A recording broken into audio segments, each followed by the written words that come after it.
Thank you, everyone. Welcome, everyone. Yes, I'm Valentina Bazzarin. I'm trying to share my screen in order to see together my presentation. I hope this time we're going to spend together is going to be fruitful for everyone, for me for sure. And I'm really interested in listening to the presentation of data protection in Palestine because of, beside being a PhD in cognitive psychology, I teach cognitive psychology at the in a program for foreign students based in Italy. And I'm overall an ethics expert for the European Commission. So today we are not going to talk a lot about the legal framework, but the ethical pillars of the legal framework. When I say legal framework, of course, I mean the European legal framework for several reasons, but above all, the main reason because of I'm talking about the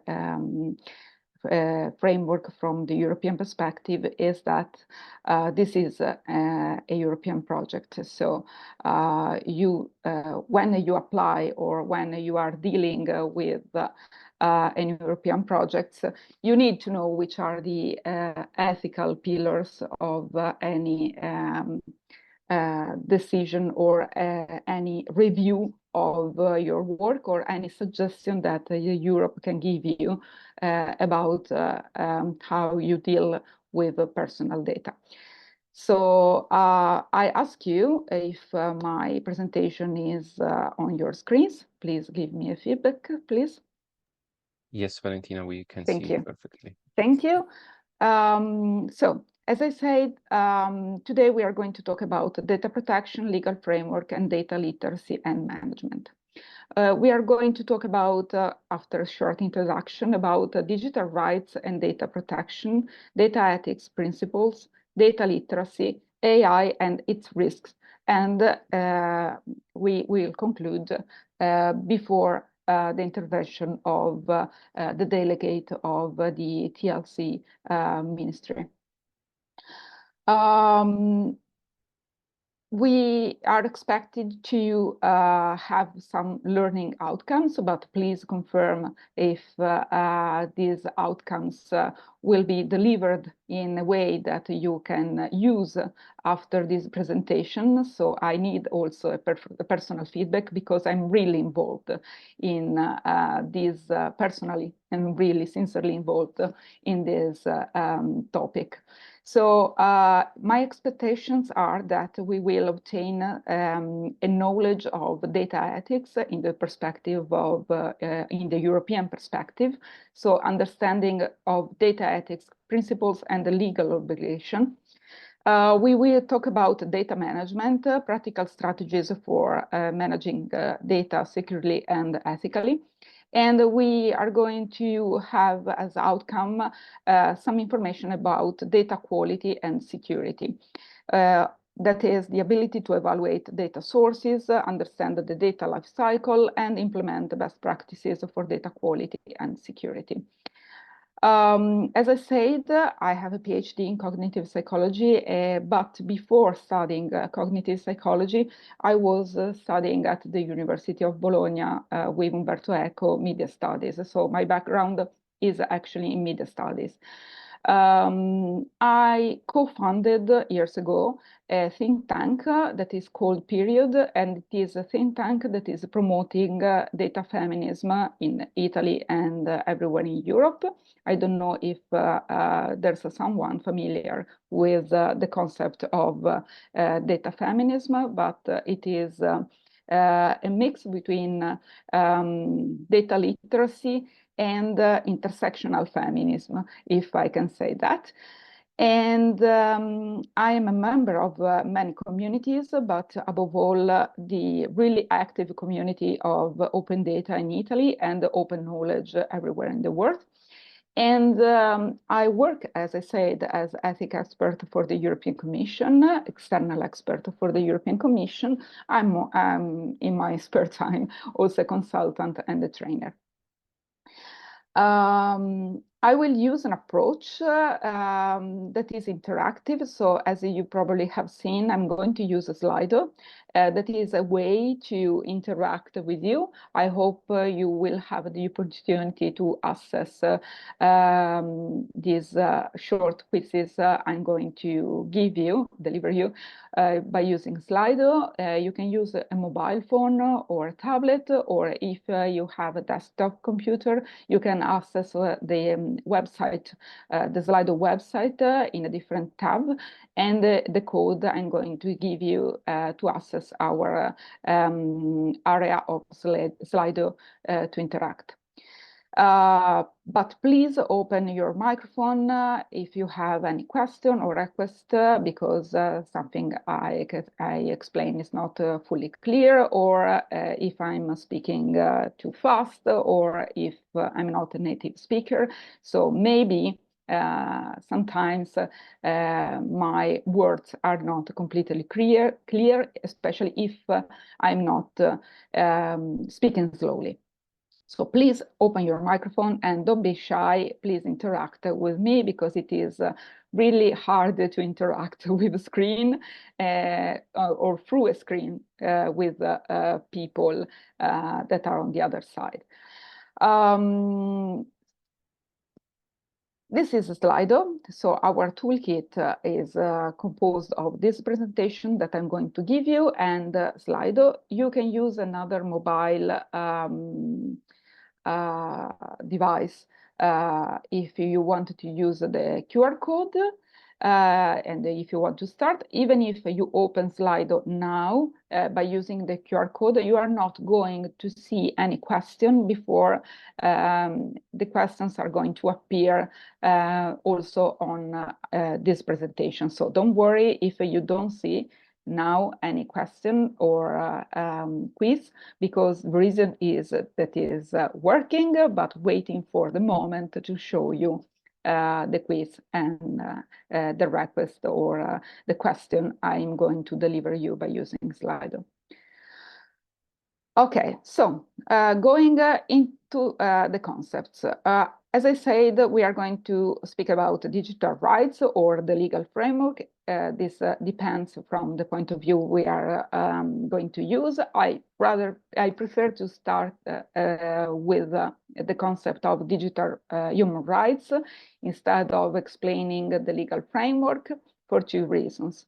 The first reason is that when as I said, I'm not a jurist or a lawyer. I'm an expert in data ethics. So the main perspective I use is the perspective of a human being that is aware of having rights. And also, when I talk about data protection, I started to evoke, to use my personal right of ensure that my personal data are protected. And this is also the perspective that was used by the European Commission to explain. I'm doing a spoiler of the end of this discussion. As I said, the European Commission is using the personal perspective also to connect the concept of data ethics with the concept of a spread of the need to spread data literacy among European citizens. What is it, data justice, and why we are starting from the concept of data justice in order to explain data ethics? Data justice, maybe you are familiar, but I share the concept with the people who are not fully familiar. Data justice examines the intricate relationship between datafication and social justice, highlighting the politics and impacts of data-driven processes and big data. If you are going to start your activity, personal business activity, or if you have already started your own business activity, you know that you are dealing with a lot of data, And the relationship between this big amount of data, and even if they are ordered in data set you think you can manage, the relationship between data and data set is meaningful when you can manage this relationship. What it is saying, data ethics and data justice, is that besides being meaningful, this relationship between data and the way in which you use data should be also ethically framed. Then I wanted to share you the concept of GDPR. Again, maybe you are already familiar with the concept of the regulation, the European regulation about personal data protection, but maybe you are not. So I say that GDPR is an important component of the EU privacy law and the human rights law. So again, I highlight the fact that we are talking about EU privacy law as a GDPR as a component of the EU privacy law. It is not covering the complete EU privacy law, but it is also a component of human rights law. And this is, again, really relevant because, again, I highlight that everything is based on the fact that we have, as citizens, human rights. We have human rights and specific rights about our data, personal data, both if we are European citizens or abroad, and if you are a not European citizen, but you are doing or practicing your activity or living your life inside a member state, so in a member state of the European Union. So we are not just protecting with this regulation European citizens abroad and inside the European borders, but we are also trying to extend this kind of protection without going or overlapping existing laws. We are trying to extend this protection to all people that are living or doing their business inside the European borders on the European, inside a European member state.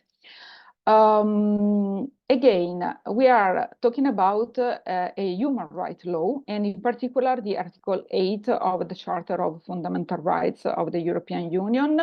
Again, as it is said in this short definition, it also governs the transfer of personal data outside the EU and the European Economic Area. So EEA stands for European Economic Area. Sorry, I don't know why it's okay. Beside the GDPR, so this regulation, we have also something more specific that is not treating only personal dealing only with personal data. And this other regulation, it is called Data Act. The Data Act is a European Union regulation that aims to facilitate and promote the exchange and use of data within the European Economic Area. It clarifies who can use what data and under which condition, emphasizing fair access, user rights, and the protection of personal data.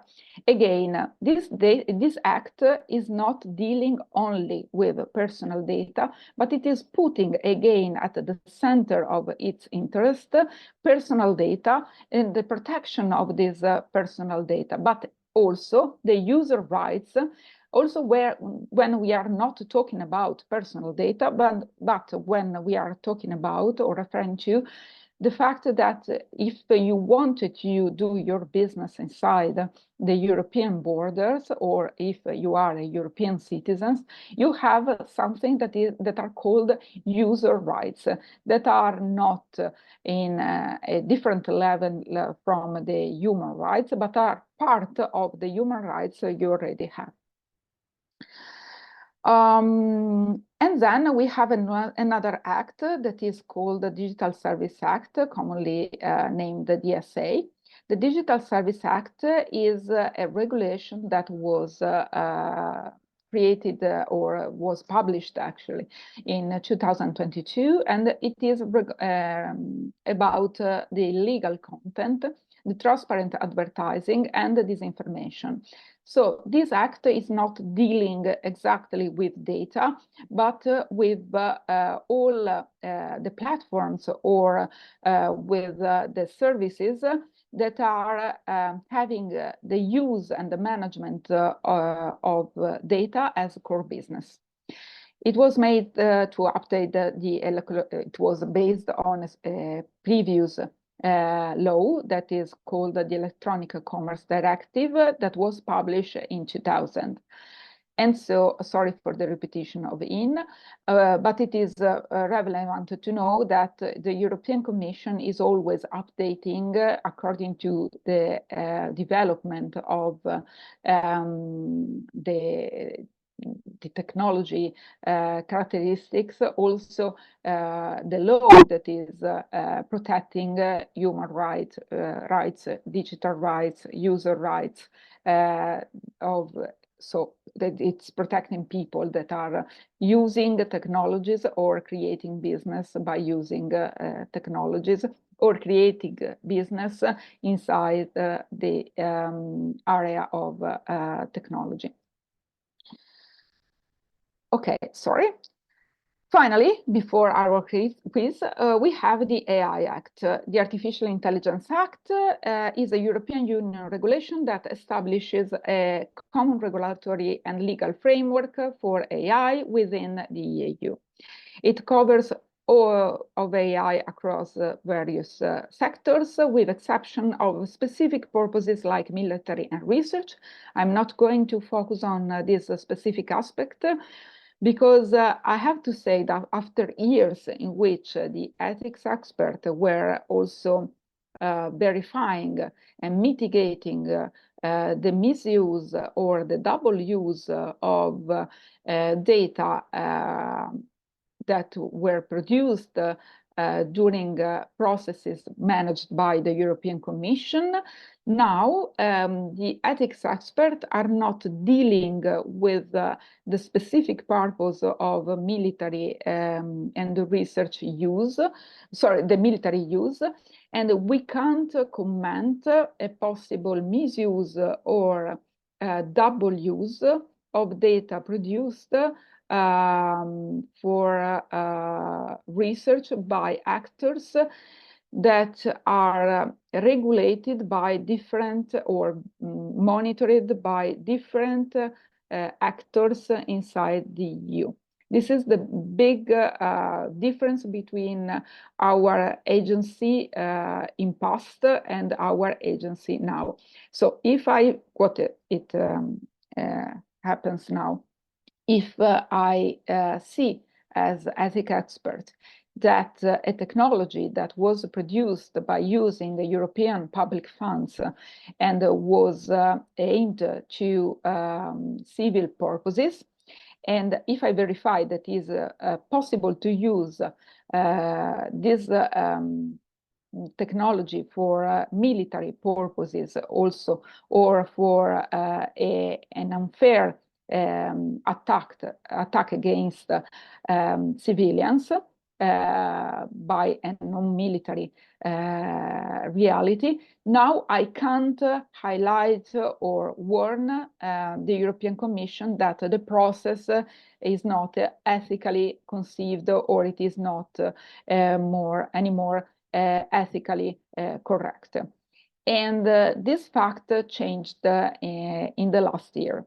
So I tell you that this is really limiting the fact that we can actually, limiting the fact that we can actually verify the complete ethical use of data and of any technology.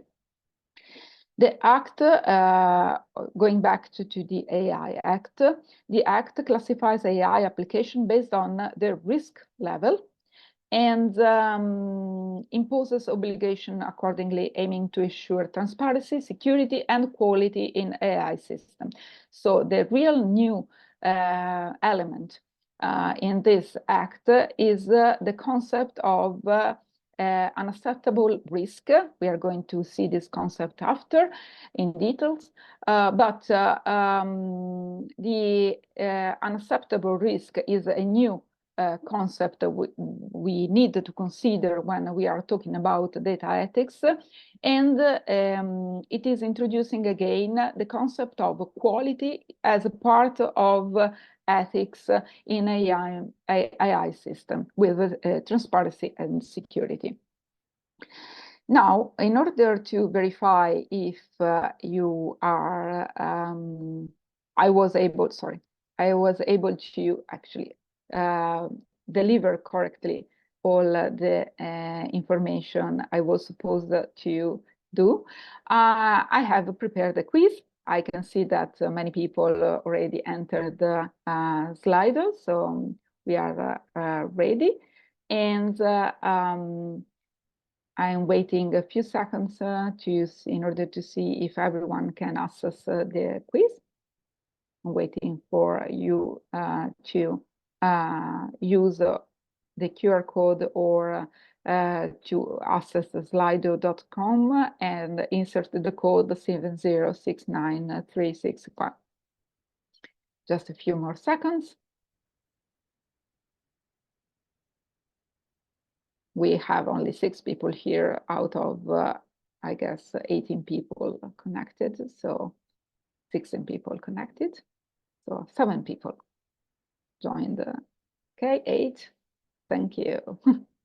Because it's a quiz, so you have time, but the first one is obtaining the award of being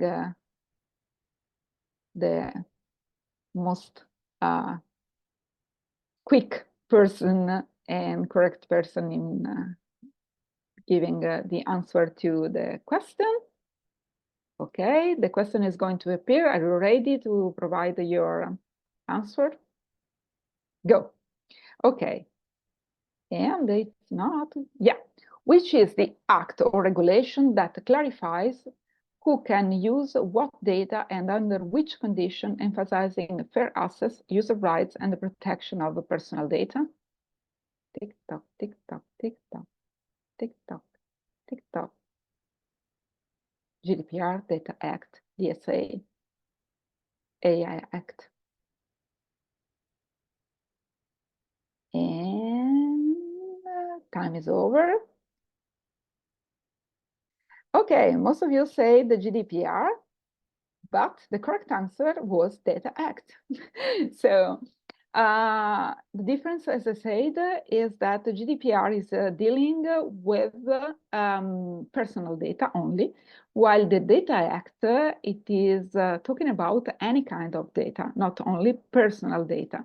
So the fact that the protection of personal data is included in Data Act, but it is not the only aspect that Data Act is dealing with.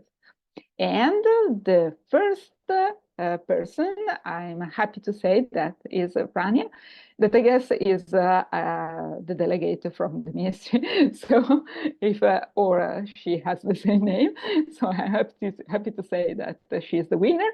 And thank you very much, Rania. You are not winning an award, but just my congratulations. I hope it is sufficient. Thank you. Okay. Now, again, we will explore further data ethics principles. Why? Because data ethics, as I said, refers to the principles behind how organizations gather, protect, and use data. It's a field of ethics that focuses on the moral obligation that entities have or should have when collecting and disseminating information about us. In a world where data is more valuable and ubiquitous than ever, data ethics issues are more pressing now than at any time in history. So, as you said, I have highlighted in yellow the fact that we are talking about moral obligation. The difference between moral and ethical obligation is that when we talk about moral, we are using a personal compass in which our personal values are more or less alienated or more or less in line with the common sense or the common way in which values, personal values are listed. But our moral compass can vary its position according to different external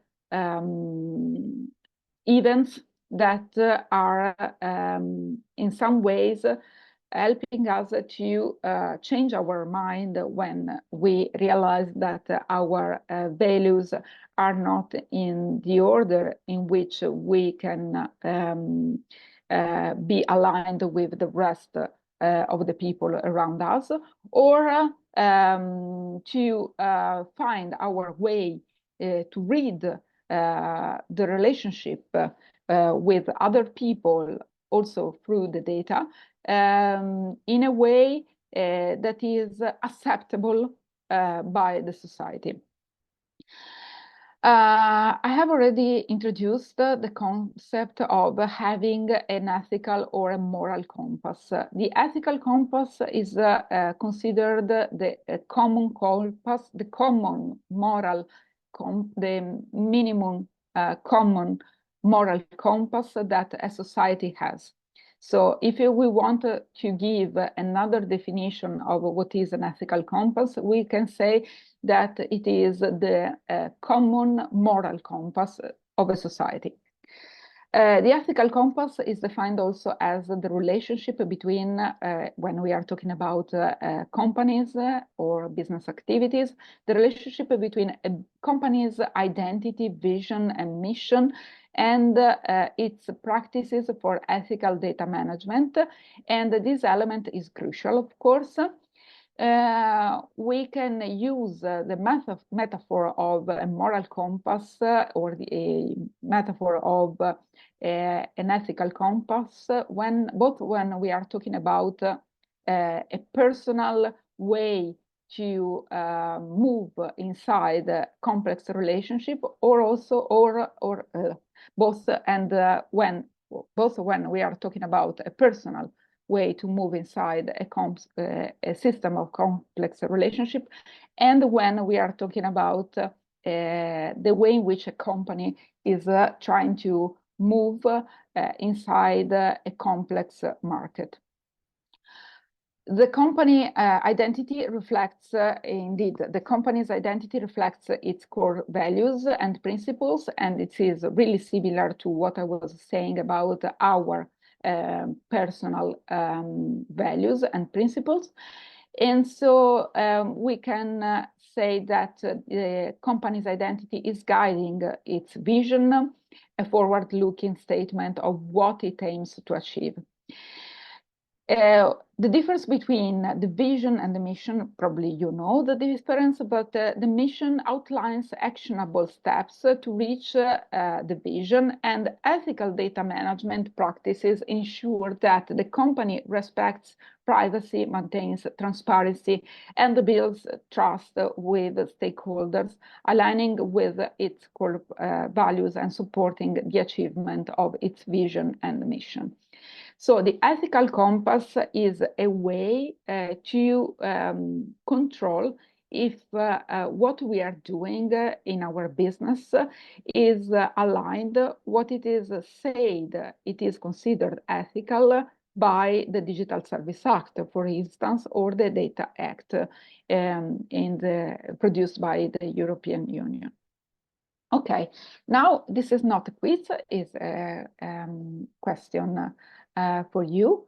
I would like to use a slide also to be able to listen to your thoughts. And the question is, what is the first concept that comes to your mind when we talk about data justice? We go back a bit about the idea of data justice and the definition of data justice. So you can use the QR code again, or you can keep your device active.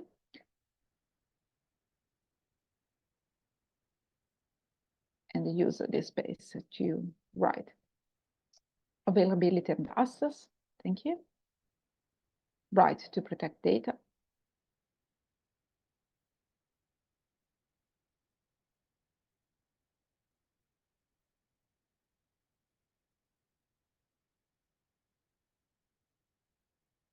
Waiting for other answers.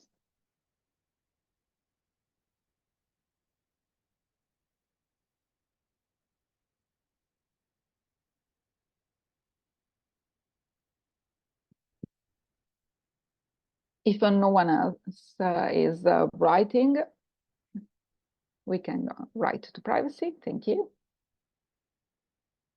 Intellectual rights, really interesting. Data afforded and privacy. Sorry if I pronounce it privacy and not privacy, as it is correct to say, but I'm still Italian, so. Security, the right to get information. Thank you. You can provide more than one answer, of course. It is not limited to one, because even if I say the first concept, maybe there are different concepts that are coming up into your mind.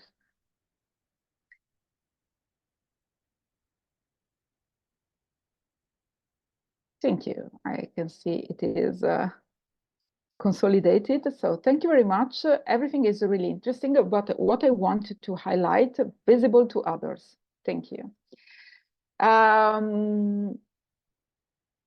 What I wanted to highlight is that, again, when we talk about data justice, we base our definition and our priorities, basing them on our personal experience and on our personal hierarchy of relevance. And so the way in which we translate this personal and individual way to rank priorities, it's a big challenge, of course, because we are talking about something that it is different individually, but it changes also along times and moments, and it is evolving continuously. So what I was trying to saying or to highlight with the previous slide and the question was that there are several cultural and individual diversities that are influencing the way in which we rank our priorities. And the cultural and individual differences can shift a lot the ethical compass of our ethical compass, as well a business ethical compass.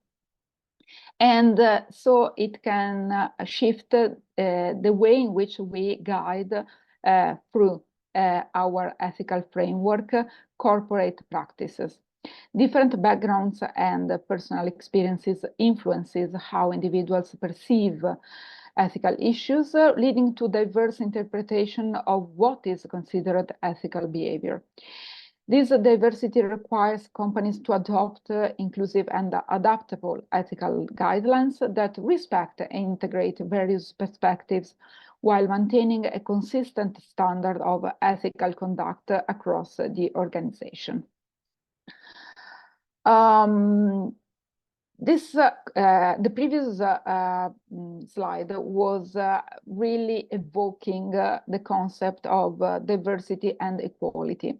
I'm consciously avoiding the word inclusion, because I'm not a fan of the word inclusion, because it includes the idea that you can decide who is in your circle and who is out of your circle. While the concept of diversity and equality, in my opinion, my personal opinion, are sufficient actually to explain that we need to actively listen and explore cultural and individual diversities in order to align or to understand the shifts of any ethical compass. Because diversity enriches organization by introducing a range of perspectives that can enhance ethical decision making. Although it may make processes more flexible, while the diversity is and also diversity is a valuable resource that fosters innovation, resilience, and more inclusive environment, ultimately benefiting the company's ethical standards and overall success.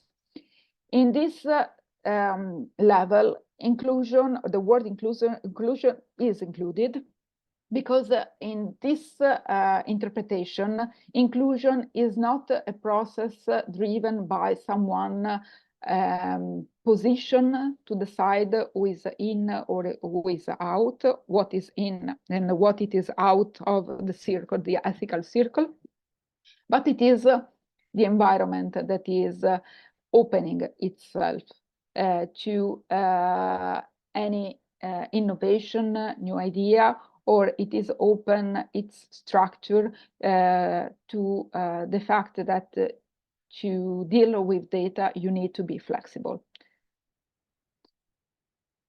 Okay, data literacy. Why I'm going to conclude in a few minutes, but why it's important data literacy in this perspective. Because when you are applying for any public funding from the European Commission or in any state, a member state of the European Union, you need to fill a form that is usually included in the part A of any proposal, in which you are required to know what is explained in the so-called ERC ethics guidance. Here you have the link, but it was also included in the resources I shared before this meeting. The ERC ethics guidance emphasizes what is called the responsible use of personal data, ensuring compliance with ethical standards and legal requirements. It also addresses the ethical consideration for transferring data, and we are not talking about only personal data, but again, we are talking about any kind of data, transferring data across European borders, highlighting the need for adherence to EU data protection regulation and safeguarding privacy in both data import and export processes. So we need, as a European Union, to protect all the exchanges of data, but we put particular attention on personal data. And before obtaining any funding, I repeat, you need to have done the minimum digital literacy about the laws that are protecting the data use inside the European borders, but also you need to know which are the possible risks of not protecting enough the exchange of personal data, or you are not aware of the possible risk of managing any kind of data that is used in order to take decisions inside a company. So data literacy is the understanding the meaning of the European Commission, in the definition provided by the European Commission, data literacy is the understanding of individual and collective responsibilities regarding data, and it requires widespread data literacy among citizens, because anyone inside the business is in the position to deal with data nowadays. This is because data literacy equips individuals with the knowledge and skills to recognize how their data is collected, used, and protected. Again, we are assuming the perspective of citizens and the use of our data as the main reason because of everyone needs data literacy. It also fosters an awareness of the ethical implication and legal requirements of data handling. As citizens become more data literate, they can make informed decisions, hold organizations accountable, and contribute to a culture of transparency and ethical data management, ensuring responsible behavior at both personal and societal levels. So it is an individual responsibility, but it is a collective responsibility. It is a responsibility we have when we are inside our business, when we are starting a business, but also when we are acting inside any society. So again, it's time for your thoughts. In your opinion, what are the main risks associated with the lack of widespread data literacy? Not everywhere we have a widespread of data literacy. Not every time we were pushing enough the need of widespread data literacy. So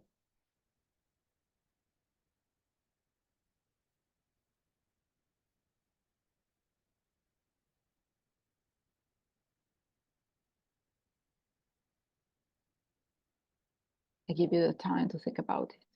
In the meanwhile, I'm drinking some water.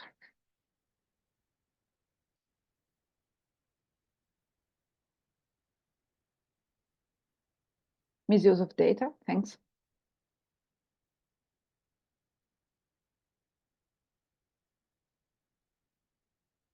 Ambiguity, yeah.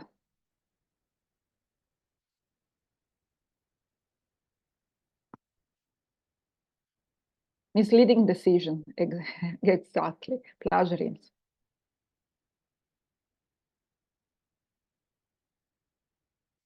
The lack of respect, I mean, the lack of respect of individual intellectual property, I guess.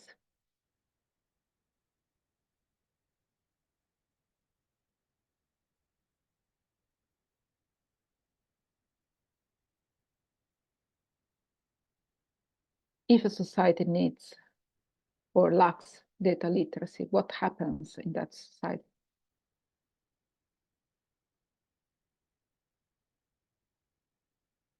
Okay, thank you. Sorry, I'm seeing your answer, misinformation, propaganda. Yes, thanks. You used the chat and it's okay. Thank you. Lack of information about data protection, data privacy rights, access to information rights, false data that can affect societal cohesion wrongly. Yes, really clever. Thanks. Ronnie again. I was not talking about societal cohesion because it is a big frame to open in less than 1 hour to talk.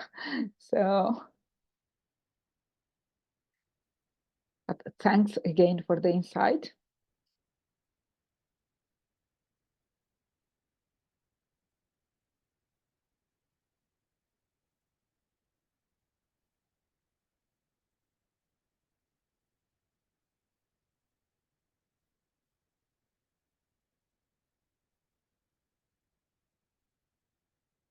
I can see that someone else is writing, so I'm waiting for the output before going to the conclusion.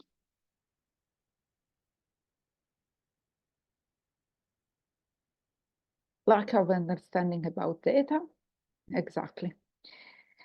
And the importance, if I can say, of dealing with data. Why we are introducing AI and its risk, and I was asking you to elaborate about risks because, as I said before, in the AI Act, the European Union introduced the concept of unacceptable risk in artificial intelligence. So the link between AI and personal data is that AI is trained by ourselves. The information we provide to the AI about ourselves is used by this kind of artificial intelligence to calculate the probabilities that us as individuals or us as a society we are acting in a certain way or not. And the unacceptable risk refers to the risk that are so severe they cannot be justified regardless of the potential benefits of technology. So I agree that technology is something that that can benefit humanity, of course, but there are risks and they need to be considered. This risk may include significant privacy breaches, systematic discrimination, physical and psychological harm to individuals.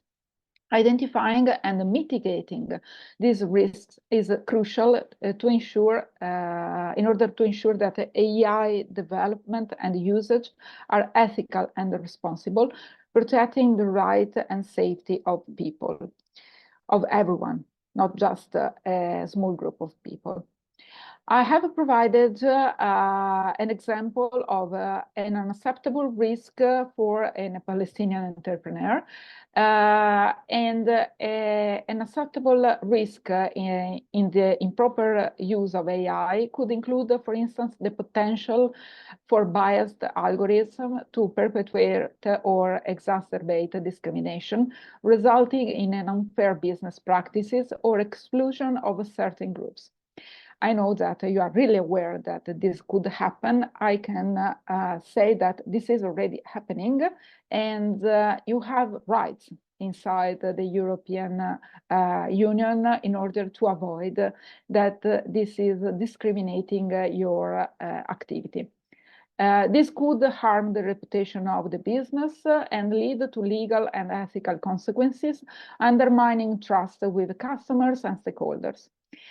Ensuring AI systems are transparent, fair, and inclusive is crucial to mitigate this risk. So if you have, as an entrepreneur, the doubt that the algorithms that are used to rank, for instance, your activity or to decide which kind of promotion you can do for your activity or which kind of fundings you can obtain for your activity just because you are Palestinian, you can use the system to mitigate the risk that is protecting you inside the European Union through the AI Act.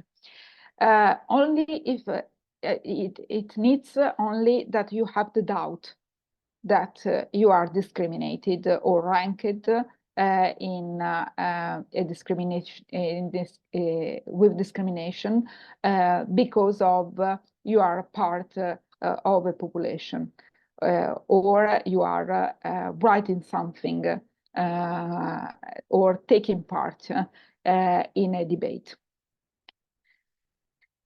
As I said, there are some mitigation measures you can apply thanks to the AI Act inside the European borders. I have used, as you can imagine, also an AI in order to verify if the AI I was using was able to evaluate which are the mitigation measures everyone can use in Europe inside AI. In this case, I was using ChatGPT by asking to ChatGPT which are the mitigation measures I can use with you in order to resolve the problem of discrimination of a Palestinian entrepreneur. And the answer of ChatGPT was that the risk of AI misuse become a concrete problem, and the following mitigation measures should be adopted So AI, or at least ChatGPT, is able to reflect, or it has inside their core data all the information you need to avoid that it is in sort of circularity, to avoid that it is used against you. Bias audits, so you can regularly audit AI systems for biases and discriminatory practices, and this is what I have done. So I audit the AI system, asking if this AI system was able to avoid discrimination. You can use all that is included in the laws that are protecting or that are allowing you to request for transparency. So you can implement transparent AI processes to ensure accountability, and you can also ask how it is implemented any transparent AI process in order to be sure that it is accountable. Then you have compliance, ensure compliance with relevant data protection and anti-discrimination laws. And again, you can ask if any AI system is compliant and with data protection and anti-discrimination laws. You can train your own AI system in order to have it, if you're using them inside your business, in order to have ethical in the way in which they are handling data. You can also create an advocacy action in order to have a public engagement when you have the doubt that you are not treated correctly because your community is penalized, or you have concerns in the way in which your community is penalized. And then you have a report you can use because you need to have inside your business activity what is called the incident response report. But you can also rely on the fact that any AI system has an incident, have to have an incident response plan to quickly address and rectify any kind of risk. So before all, try to use the opportunity of having the bias audits with any system, AI system you use. And if you are creating your own AI system to help your own activity, be sure that this system is ethical. These are the main recommendations I have for you. The main goal of all the mitigation measures is the way in which we mitigate the impact of any incident, and also we restore the trust we need to have in the benefits of technologies. So, as I said, this was the conclusion, because the word I wanted to leave you is the fact that you can still trust in the fact that there are people dealing with ethics and that are observing, monitoring that any technology is ethically conceived. And also you should have the opportunity to have hope or trust in the fact that anyway, technology and data could be a resource for any person in this world if there are still communities and people that are using data literacy in order to have or the awareness and the tools and the knowledge we need to trust technology and other people in which we are living with in this world and using technology. So from my side is everything. That's all. Thank you very much. If you have questions, you can open your microphone if it is not too late, or here now or after the talk by our guest. Anyway, you can find me on LinkedIn with my name and surname. I'm the only one in the world, so it is easy to find me. And I will be happy to answer to your questions, even if they will arrive after this webinar. So thank you very much again for your participation. Thank you so much, Valentina. It was very interesting and insightful presentation. I enjoyed it myself. Well, actually, data is a very problematic topic in Palestine, especially now at the time of the genocide. It's becoming more problematic, especially when we're talking about data privacy and data protection. It's a big topic, and I'm sure now Rania, our friend and colleague from the Ministry of Telecommunication, Rania Jaber, she has been working on this field since a very long time, and she's been involved. I know that she has been involved in a code of ethics for the data protection, right, Rania? Yeah. Thank you. And you can start your presentation. Welcome, and thank you for the time you're offering for being with us and for sharing insights on the Palestinian context on this topic.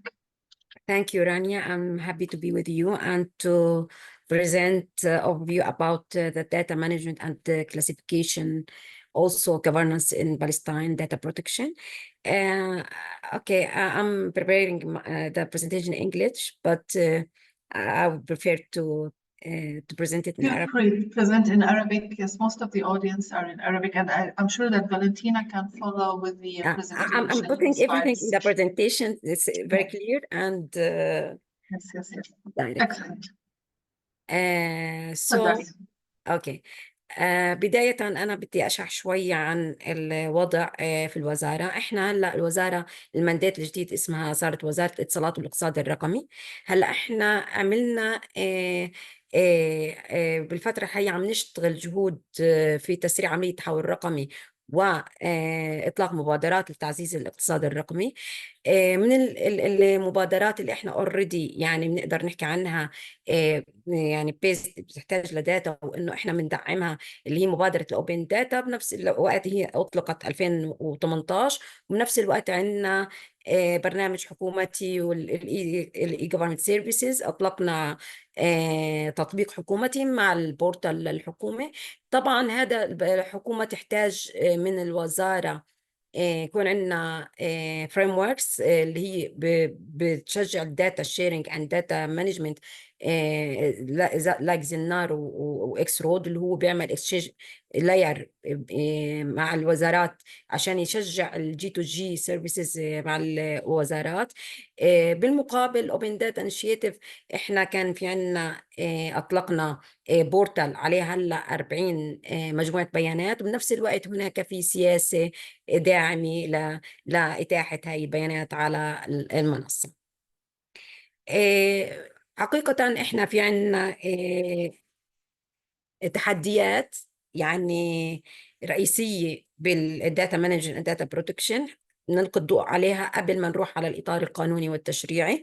عندنا غياب كان للقوانين التمكينية، نقص بالتشريعات مثل قانون حق الحصول على المعلومة وقانون حماية البيانات الشخصية، الاستخدام المحدود للبيانات، عدم الاستفادة الفاعلة من البيانات الحكومية في صنع القرار أو السياسات، كان هذا واضح عندنا بالوزارات. وبنفس الوقت بالتفاعل مع المجتمع المدني، قضايا حماية البيانات الشخصية، غياب تشريع وطني موحد يؤدي إلى تطبيقات متفاوتة بين المؤسسات. يعني إحنا بغياب هذا القانون كل مؤسسة بتصير عندها إجراءاتها وسياساتها مختلفة عن المؤسسة الأخرى. أمن المعلومات اللي هو بمس البنية التحتية السحابية واستعادتها في حالة الكوارث. هلا احنا شويه بخلال 5 سنوات الماضيه او ال4 سنوات صار عندنا legal or regulatory frameworks, policies and strategies بتدعم انه لازم يكون في عندنا support للداتا governance and data protection. فطورنا الاستراتيجية القطاعية للوزارة 2021. في هناك نص واضح لحماية البيانات وحوكمة البيانات. في عندنا الناشونال ديجيتال اي تي ترانسفورميشن بوليسي. اول اوف ذيس، هدول كل البوليسيز والاستراتيجيز طبعا هم ابروفد باي الكابينت ومنشورات على صفحة مجلس الوزراء. طورنا السنة الماضية، طلعت أجندة فلسطين الرقمية 2030، وفي نقل نص واضح لإقرار القوانين التي تدعم البيانات. تم إطلاق واعتماد سياسة البيانات المفتوحة. في عندنا القانون الاتصالات اللي هو including إنشاء هيئة تنظيم قطاع الاتصالات. في عندنا قانون حماية سياسة أمن المعلومات ونظام إدارة المعلومات، كمان فالid ومعمول بها بالمؤسسات الحكومية، عدا أنه تم سنة 2022 اعتماد استراتيجية الذكاء الصناعي والسياسة للذكاء الاصطناعي. وهلا عم اشتغلنا على الايثكس تشارتر. هلا هو احنا بالبروسيس ان ابروف ذس تشارتر. بدنا نحكي عن الوضع الحالي للقوانين حماية البيانات الشخصية وعملية تبادل البيانات والإتاحة لهذه البيانات وحق الحصول على المعلومة وحرية قوانين حرية المعلومات. احنا في فلسطين حاليا لا يوجد قانون شامل لحماية البيانات الشخصية في فلسطين، ومع ذلك هناك عدة سياسات تشريعات تتضمن أحكام متباينة لحماية البيانات الشخصية. في عندنا القانون الأساسي، طبعا نص القانون الأساسي الفلسطيني على إطار دستوري نظام القانون الأساسي، ويجرم الاعتداءات على حرمة الحياة الشخصية. في عام 2019 أصدر مجلس الوزراء الفلسطيني في رام الله قرار رقم 3 لعام بشأن البيانات الشخصية للمواطنين، إنه هذا القانون، هذا القرار إنه يمنع الشركات الخاصة من تداول بيانات شخصية إلا باعتماد أو أبروفال من المواطن. هناك عندنا سياسة البيانات المفتوحة تشجع على إتاحة البيانات العامة للجمهور مع ضمانات حماية البيانات الشخصية طبعا ضمن القوانين السارية. تشريعات الجرائم السايبر كرايم ليجيسليشن، هناك بند وارتكل تجرم الاستخدام من غير قانون للبيانات الشخصية وتعاقب على الانتهاكات السبرانية التي تستهدف المعلومات الشخصية. قانون الإحصاء كمان يوفر إطارا قانونيا لجمع معالجة البيانات الإحصائية مع مراعاة خصوصية الأفراد. وفي عندنا السياسة الخصوصية للجهاز المركزي الإحصائي تضع معايير وإجراءات لحماية البيانات الشخصية التي يتم جمعها ومعالجة الأغراض إحصائية.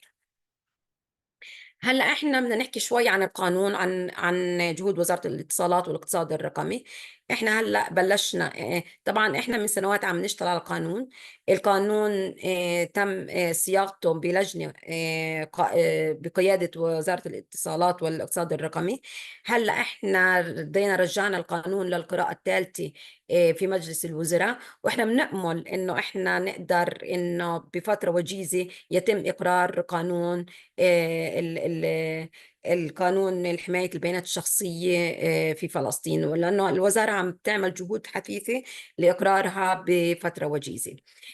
كمان احنا كمان الاويرنس اوف بيرسونال داتا بروتكشن، كمان هلا عمالنا بنطور برامج توعية، سواء كانت هاي البرامج تمس المواطن مباشرة أو خلال المؤسسات المجتمع المدني أو مؤسسات الحكومية، طبعا بالشراكة مع المؤسسات الأكاديمية والقطاع الخاص والمؤسسات المجتمع المدني. احنا عندنا بشكل عام في عندنا اجراءات استراتيجيه بالفعل، انه هلا تم البدء عن فيها طبعا بالتعاون مع وزاره العدل والجهات القانونيه، انه يجب ان يكون عندنا اعتماد قانون شامل لحمايه البيانات وتسريع عمليه اعتماده، تعزيز السياسات القائمه، كمان مراجعه كل السياسات وتعزيزها، ومراجعه البنود التي تمس حمايه البيانات الشخصيه وتعديل هذه السياسات أو استحداث سياسات جديدة. زيادة الوعي والتدريب بهذا الخصوص، وتفعيل الرقابة والتفتيش من ناحية إنه هاي القوانين كيف تطبيقها، الشفافية، إنه التزام بالمعايير الرقابة. بشوي بدي أحكي عن القانون، بنود القانون، إنه ما بعرف إنه يمكن شريحة معينة من الناس إنه ما بتعرف القانون شو بنص على articles إنه بتدعم البيانات وكيف راح يكون هذا شكل هذا القانون.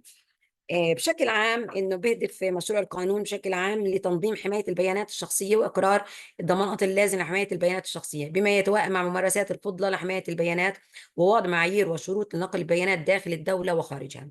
هذا الهدف العام للقانون. هلا بشكل عام عرف المشروع القانون البيانات الشخصية وكافة المصطلحات ذات العلاقة. يطبق المشروع القانون على كافة الجهات اللي تعمل على جمع البيانات الشخصية وتكون هذه البيانات في عودتها في الدولة سواء كانت عامة أو خاصة أو أهلية.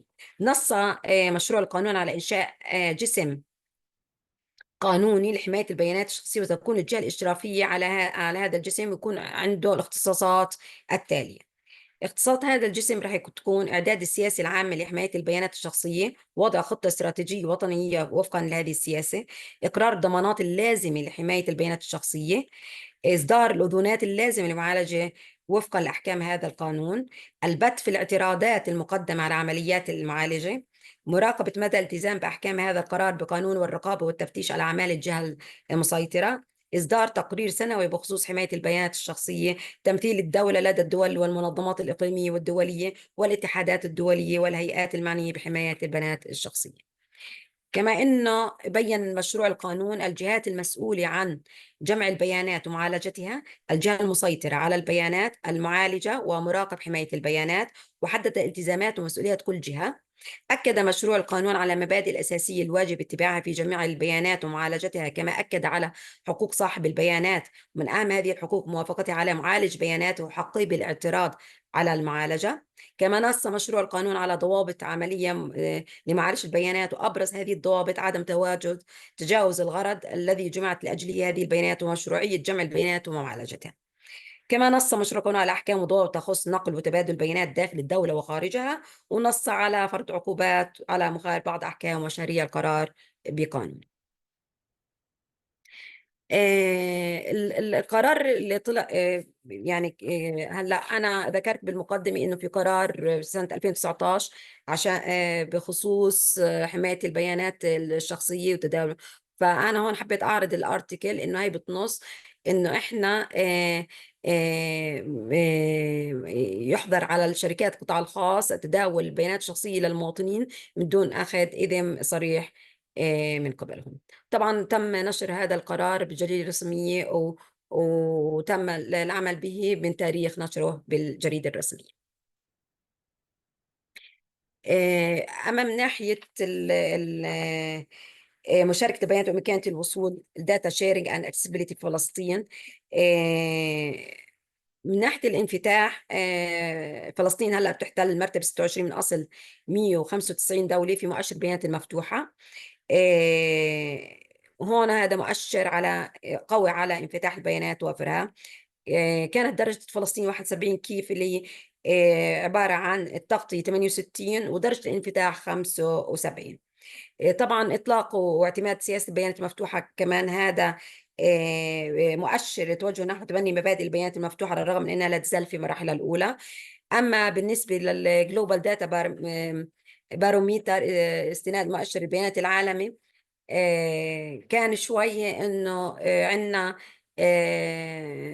lack of data sharing، إن ما في إطار وطني موحد لمشاركة البيانات، وهذا الإطار لتحديد تفاعل بين مختلف القطاعات وحتى المناطق الجغرافية في مشاركة واستخدام البيانات. مع إنه في عنا بالحكومة الإي بارتيسيبيشن بلاتفورم وعندنا الإكس رود والزنار بلاتفورم، ولكن المطلوب إنه يكون عندنا إطار أكبر موحد للداتا شيرينج.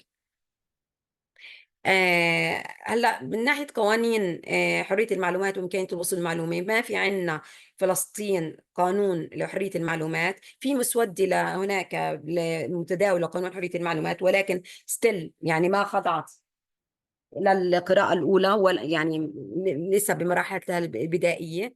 أما بالنسبة لقانون الحق على الوصول على المعلومة، هلا القانون بالقراءة عندنا نسخة أولية، وهلأ دخلت لمجلس الوزراء القراءة الأولى. وبنتوقع إنه إحنا كمان بهي الفترة إنه نشتغل بجهود حثيثة لاعتماد هذا القانون والاستكمال في مراجعته. آخر إشي ممكن إحنا هلأ بدنا نلقي الضوء عليه إحنا كوزارة كمان، مش بس والله على الداتا بروتكشن، إحنا مهتمين بالداتا مانجمنت أند كلاسيفيكيشن. هلأ في عنا مبادرة تم إطلاقها من قبل معالي الوزير الدكتور عبد الرزاق النتشي، إنه إحنا لازم نعمل على توفير البيانات ونعمل حوكمة لهذه البيانات ونطلق سياسة لإدارتها ولتصنيف هذه البيانات. فإحنا هلأ في بصدد العمل على تطوير هذه السياسة. كمان بنشتغل على تطبيق قانون المعاملات الإلكترونية بشكل كامل لدعم تقديم الخدمات عبر الإنترنت، خصوصا التوقيع الإلكتروني، والعمل على إنشاء هيئة المصادقات الوطنية، وإنه تكون في حيز التنفيذ، وذلك تفعيل التوقيع الإلكتروني. كمان هناك في بند بناء القدرات وإدارة البيانات، بند كبير مهتمين فيه للتوعية وللتطوير القدرات، تطوير برامج تدريب موظفي الوزارات على إدارة البيانات، وبنفس الوقت تطوير برامج توعية للمواطنين وتعزيز الموارد التقنية، وضع خطط للرصد والتقييم. كمان احنا هنا لازم نفعل او نبني عوامل التمكين التكنولوجي، مثل انشاء قوائم جرد البيانات وتحديث البوابه الوطنيه للبيانات المفتوحه. احنا هنا لازم نهتم بالانفراستراكشر، بالداتا الداتا سنتر، انه يكون عندنا مركز بيانات وطني يستوعب البيانات، وبنفس الوقت انه نعزز الاوبن داتا بلاتفورم. تعزيز التعاون وتسهيل إدارة التغيير، كمان هذا جانب ممكن يكون نعتبره معوقات مع الوزارات، إنه تعزيز التعاون بين الوزارات لزيادة استخدام البيانات في الأنشطة الحكومية، وطبعا تعزيز التعاون مع الوزارات ومع المجتمع المدني، وتعيين منسقي البيانات في الوزارات، وتطوير حالات استخدام لإثبات قوة صنع القرار المستند إلى البيانات. شكرا لاستماعكم، يعني وبتمنى إني أنا أكون غطيت جميع المحاور، وإذا في أي سؤال. شكرا كثير رانيا. Thank you Rania. Thank you so much. I think this was also very insightful and comprehensive. Any comments, questions from the colleagues? And I forgot to say that I'm now the moderator for the session because Mumtaz had to go for an urgent family matter. So he thanks both of Valentina and Rania for their input in the session. And any comments, any feedback? I also wanted to put in the chat a link to some interesting resource to learn more about the reality of privacy and digital data protection in Palestine. This is like an article by Hamle. Hamle is, as you all know or may know, is working a lot on the issue of data protection and digital security in Palestine for Palestinians. So I think this is really insightful to read. Also, they have just released a position paper on the European Union law regarding data protection, because Valentina started her presentation talking about the European Union law. So I think this is also important to read about a position paper regarding this act. I'm also adding the link to the article in the chat. One last request from all.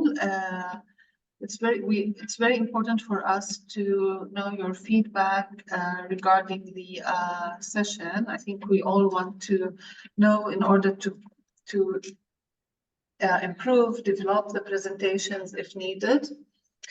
I also want to take this opportunity to thank all digital team for all their support in coordinating and facilitating the presentations.